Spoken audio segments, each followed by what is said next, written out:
make a New Year's resolution for your career yet? Well, if so, how will you make sure you actually stick to it? Well, we're answering your questions this morning. Career coach Chrissy Scivicque is here with more. All right, we always talk about New Year's resolutions, whether it's losing weight or getting in shape. Right. But what about for your career? Well, people make those too, but it's tough to stick to them. So what are the big tips this morning? It is. I've got lots of tips for you because most people tend to give up somewhere around February. Yeah.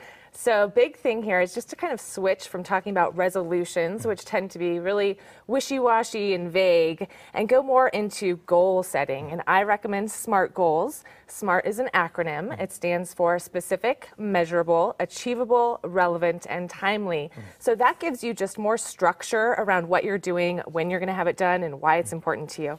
And what about plans for doing this? How do you set forth a plan in order to make sure you're successful? Right. So the goal is the destination. You want to work backwards from there and then set up a step-by-step plan that has you taking action every day. So sustainable, consistent action is much easier and more effective than these big bursts of action that people tend to take in January, and that leads to burnout. And we were talking about you know, as far as what happens with burnout, you know, by February, really. Yeah. You want to kind of reward yourself maybe by tracking the progress, I'm assuming, right? Yeah, tracking your progress is so motivating to see where you've been, where you're going, all the progress you're making along the way. There's this great fact that things that are measured and monitored tend to naturally improve with time. So whether you're talking about tracking your weight or your finances or your workplace performance, that's true.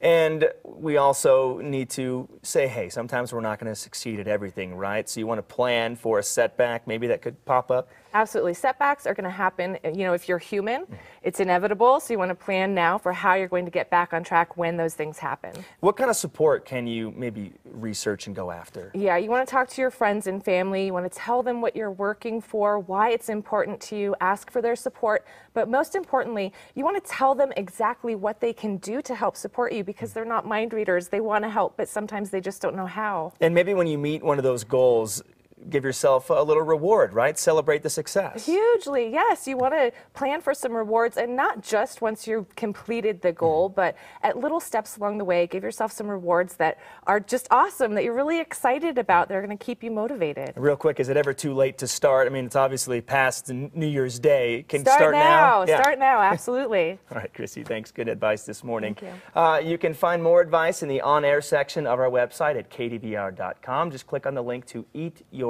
Career. All right, it is 7:40.